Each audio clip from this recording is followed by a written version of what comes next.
Go talk about what you guys want to talk about.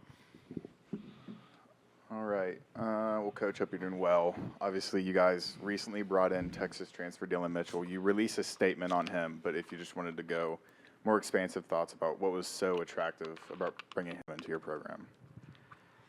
Well, you know, a lot of it's pretty self-explanatory, right? He's just a terrific young player.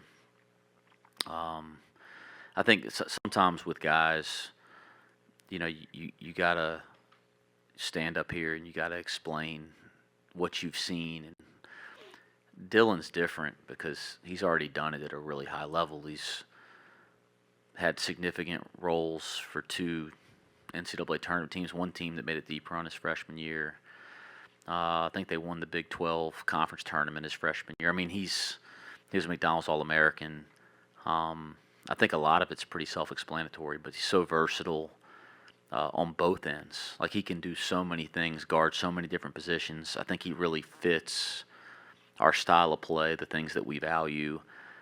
And I think it's a really cool situation because, the summer, like getting him here now so we can start our work next week, if he can just take a couple more steps and have a great summer, I mean, he's already a really good player. I think there's a lot of room there to grow, and this will be a big summer and off-season for him, and I think, this will be a good environment for him to do that. Coach, looking back this past season, you've had some time to kind of reflect on it. What were your biggest takeaways on year one in the Big 12, and how does that help with the preparation this summer? Yeah, there hasn't been, as you guys now know with college basketball, it's not like the season ends in the old days and you spend a couple weeks reflecting and, putting notes together, meeting, and having player development meetings. Like, it's very different now. I mean, the season ends and honestly, a whole new season starts with different kinds of demands. So really, until the last week, things hadn't really slowed down for our staff. And I think a lot of people across college basketball would say that. But over the last week, I've been fortunate to do a ton of planning. It's like probably the first time in 3 years that I've had more than a couple days to plan for our summer program. Usually you get to the weekend before you start and you're just scrambling the last couple years, which has been uncomfortable. But, I've had a good week now. I'll be spending the rest of this week, planning and preparing our staff. And our guys will get in Sunday and we'll get to work. So that should help. But there's so many things to take away. I think the thing that is obvious, but something that sticks in our heads every day is how many close games we lost. That the margin of error was so small. So what can we do, from here moving forward to try to close that gap? And if so many of the games in our league are coming down to one or two possessions, what can we do to try to separate to win one more? What can we do today to be one possession better? And I think if we were 3 possessions better, if I got to choose the right 3 possessions, and there's a lot of ifs, we feel totally different about our year last year. So I think that's the thing that sticks out the most, is how small the margins are, and we have to do everything in our power to close the gap on those margins or separate from those margins with all of our work this offseason. James being super constant in college basketball, speak on how versatile this new roster is, and have you thought about how you got people that can play anywhere from the 2 to the 4? How excited are you about that as well? Yeah, I'm really proud. I'm really proud of the job that our staff did. It's always fun to talk about the new faces first, but for us, to retain the guys that we did, it was a priority to retain these guys. I'm really proud. All the guys that came back, from day one, it was, I want to be back at Cincinnati. Certainly there's conversations, and the whole dynamic of retention's changed a lot in the last couple of years across college basketball. But from day one, those guys were very clear. I want to be here. I love what we're doing. I love going to school here. I love this community. And so, to me, I'm really proud of the retention first. And then I thought, we did a really nice job of adding not just good players, but the right players and the right pieces around that kind of nucleus that we retained. So as you look at our roster in totality, and again, I mean, Dylan's commitment's recent, right? So that was kind of the last piece. I mean, you look in the totality of the roster for the first time, that versatility. Number one, just man, the length is something I've talked about since I got here. We want to have great length and great athleticism, and you look across the board now, and there's a ton of length and athleticism. You mentioned the word versatile. There's a ton of lineup versatility. I think we're going to be able to play even faster. I think we can get way more aggressive defensively. I think we can continue to grow as a rebounding team. And certainly, like, just the different offensive options that we're going to have, it's exciting. I say all that because the hard part's to get it. The hard part, it feels like, in the spring is to get it together. But really, like, that's one step of about 10 steps, right? I mean, the real work starts now. But you do got to try to get to this point and feel like you have a really competitive roster with not just talent, but the right kind of guys that fit, our values, that fit our culture, that fit our style of play. I do think we've done that with this roster. Again, that's just step one. Like, there's no reason to celebrate. But to this point, I'm proud of what's been created, and a lot of people, most notably our returning players and our staff, deserve the credit for that. On the topic of retention, it's less and less in college sports, especially college basketball right now. Why is your staff so successful at getting players to come back, especially key players, in a program that hasn't made the NCAA tournament in the last few years? Yeah, well, I think, first off, certainly we wish we played in the tournament, but I think the guys that have been here can see the improvement and feel the improvement of the program. They feel like they're a part of that, and feel like there's a lot of unfinished business there. But I couldn't pinpoint like one or two things that are the 100% reason, other than I think we believe in the people that we're working with every day. I think I have a lot of belief and faith in my assistant coaches and our staff. I have a lot of belief and faith in the guys in that locker room. And when you get guys that you think have shared values, care a ton about this program and this place, and want to be successful, I think you put yourself in a position to keep it together a little bit more. And that's obviously been very important to us going into this year. Also, on the topic of kids coming back and commitments in general, it's been a thing now for a few years on social media, kids posting where they're going. They want to break their own news, what school I'm going to. This is one of the first off seasons I'm really noticing kids saying, I'm coming back. And they're making these big posts of, I'm coming back to Cincinnati or whatever program. As a general thought around college basketball, what are your thoughts on kids making it a big deal that they are returning and making announcements about that? Well, I think, like, it's just, you look at the culture of sports, and it's really society, right? That all this instantaneous attention people get for changing, right? For, like, there's so much attention in the transfer portal and who gets the highest ranked transfer recruits and who has the best transfer class and all that kind of stuff. And I think what we've said as a staff is, let's celebrate the guys that return. Like, you don't want the guys that returning to feel like they're not being valued and appreciated because they haven't transferred and they're not out there doing their thing in the recruiting process in the portal. So, I think you see that across college basketball, but I think in our program, and I hope our fans will continue to do this for us. Like, let's really celebrate the guys that stick with us, not just the new guys that show up. Certainly, we'll get excited.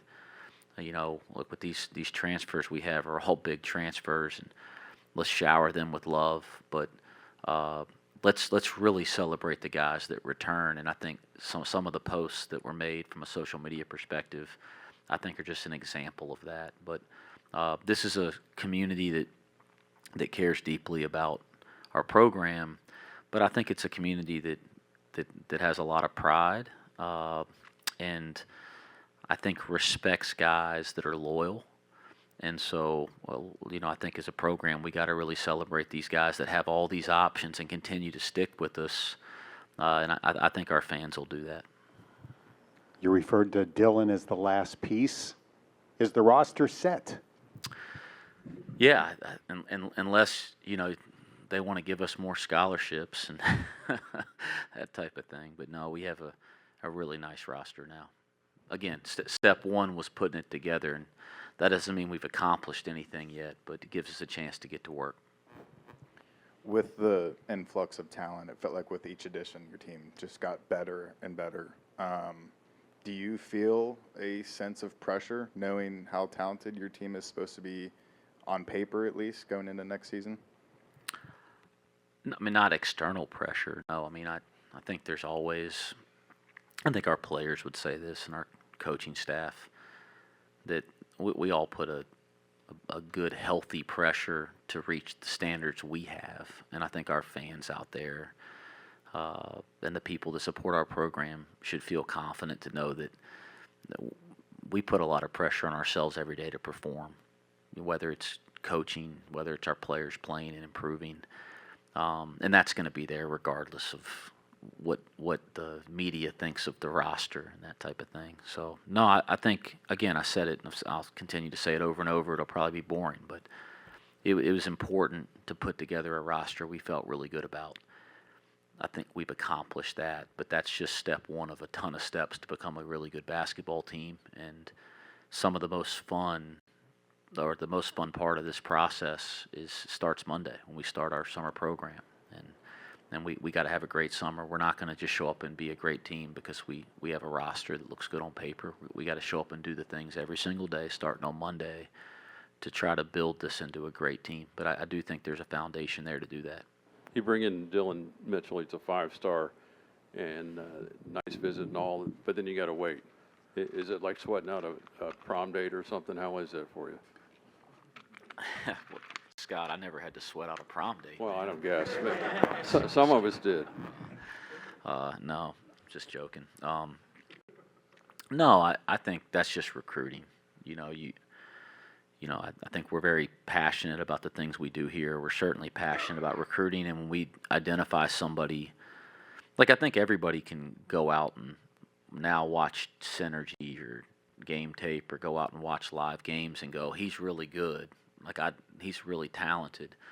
But I think the hard part of evaluating is finding the guys that are really gifted but also really fit you in a number of ways, not just in basketball. And when you kind of identify who those guys are, and then you get them to campus and you have great visits, it is like a nervous waiting game.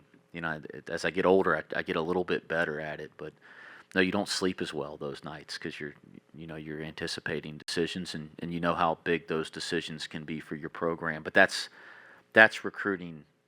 And it's always been recruiting in that way. It's the same way in the fall when we have official visits. It's the same way in the transfer portal in the spring. It's been that way. That recruiting in some ways hasn't changed, even though it's changed in a lot of other ways. But yeah, sweating out those decisions, that's what all coaches go through. How about the misses? You brought some top-notch dudes in here that you didn't get, but you're never going to get them if they don't even come here. You've had some outstanding guys visit here. And then out of that, you've picked up some pretty outstanding guys. Yeah, I mean, I think we're always gonna. I mean, we've said this since we got here. I mean, we see this as one of the great programs in college basketball. The best players should want to play here, and we're going to continue to go after the guys that we think are the best players that fit the things that we value and the things that this city and this community and this university value. And we're not afraid to fail in recruiting. But what I'm more proud of, Scott, is that we've got a number of really good players to say yes and then continue to say yes when they have these options to now leave year after year. So I think that's something I'm proud of for sure. You talk about the recruiting aspect, obviously bringing a guy like Arrington Page, who you guys are all very familiar during the recruiting process from high school. Just talk about what he brings to the table as well a little bit. Yeah, so excited about AP. Yeah, I think that's like a great example of why like all the grassroots recruiting, even if you're not going to recruit high school players, and which we are, but even if you're not, the grassroots recruiting is still so important. Because if we hadn't recruited AP, for a year and some change in high school and seen him play, on two different teams. We saw him play his junior and senior year. Actually, sophomore, junior, and senior year at Wheeler. We saw him play 2 different summers in AAU. I mean, we like I always say this when we talk about AP. I saw AP work out at 5:30 in the morning, going into his senior year. And you could see his progression from a guy that wasn't even being recruited to a top 50 player in his class. Like, it was really neat to watch him improve throughout his high school career. And I was as sure about him in the high school recruiting process as anybody I've ever recruited. So when he goes in the transfer portal at Southern Cal, I don't care what his numbers were as a freshman. I really don't. I've already evaluated him. I know how hard it can be to be a freshman in college basketball. And so, if it was a kid that we hadn't recruited and been through that process with, and we didn't know his family and didn't have a good relationship with him, maybe all you get to do is see what he did at Southern Cal and try to make a decision off of that. But with AP, it was so much deeper. And then you come to find out he had mono his freshman year. I mean, there's things like that you learn. And it makes a lot of sense. I think he has a chance to make one of the bigger freshman to sophomore jumps in college basketball because he's super gifted and a great kid and a great work ethic. CJ Frederick was only available for 15 games last season. Lost at the end of the NIT. Just wondering if you have an update on their status heading into summer workouts. Yeah, I mean, that's why depth is so important on a roster, right? You got to have good, healthy depth, and I think, again, on paper we have that. But CJ's had a pretty good spring, guys. He's been consistent.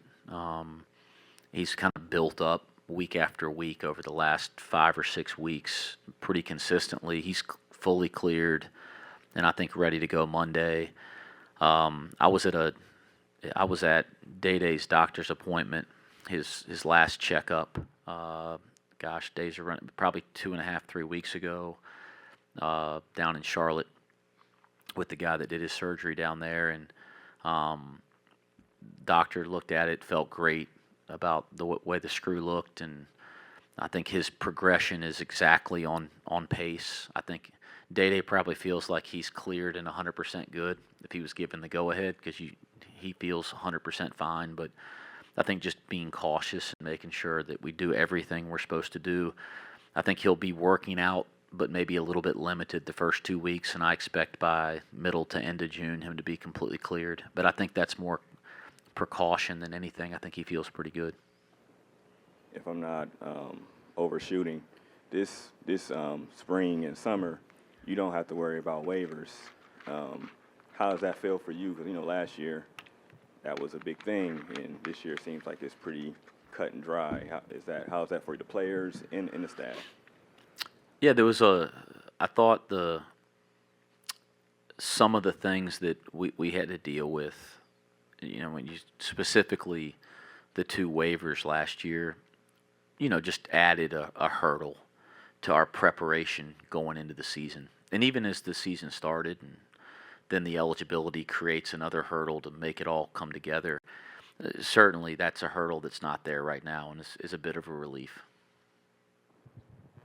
Coach Dan mentioned on a baseball broadcast that this would be his last year at Cincinnati. That's the plan. What are some of the off-season progressions that he needs to make that jump to the next level? Yeah, and I think like you got to put statements like that in context a little bit. I think what he's saying is he wants to, become a player that the NBA chooses to draft, and that should be his goal. That's how he should be thinking. And I think the challenge now for Dan is to make sure that his goals, are matched by what his day-to-day habits are. And I'm really excited for Monday because he needs, for him, it's realistic. He should be thinking about being an NBA player. I think he's capable of it. I think it's in there. But he's got to have a work ethic and approach that's, second to none, and it's been good over the course of his career, and we need it to be great, and Dan needs it to be great, so it'll be fun to get to work with him on Monday. Just to clarify on that, you talked about Dan. That's his mindset. Has he come to you and told you that this is his last year at UC, or is it more of just a determination thing that he's? I think he's just sharing his goals and his mindset, right? Certainly, I mean, Dan and I talk very openly, and I told him his goal should be to have an unbelievable year that results in a ton of winning. I would say with all these guys, like we gotta win at the highest level, and that's step one. And if I think individual success and individual improvement only increase winning if you have the right mentality attached to it. And I think we have guys with the right mentality, but I think Dan's got to spend this offseason among a bunch of our other guys obsessed with improvement and obsessed with trying to help our program get to a much higher level in terms of results and success. And I think if he maximizes what he's capable of, it's very realistic to think about him being a draft pick next year. I don't think that's crazy. I think that's the kind of goal that a young man like him should have. Anything else from this group? Coach, before we let you go, hosting the TBT in July, you've gotten to know those guys really well.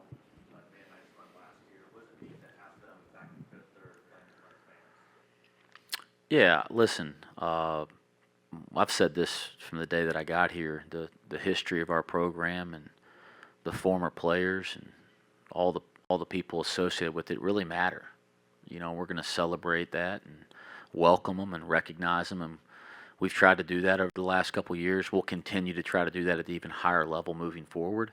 But having those guys back, I don't know if it's official because of whatever the copyright laws are and stuff, but they represent Cincinnati basketball, right? So like they're back representing Cincinnati basketball, doing it together. It's really neat because we get them back around our program. We get to know them in a different way. But it's also neat to watch them come back and hang out together. Like that's what sports is all about. It's like why I still have great relationships with the guys I played with and my teammates. When they get back together in this gym, and we try to get them to play against our guys a little bit and kick our guys' butt, and the stuff like that's fun, kind of bringing different eras together. And those guys are an era that can still play, and a lot of them still playing at a high level professionally. So that's pretty neat too.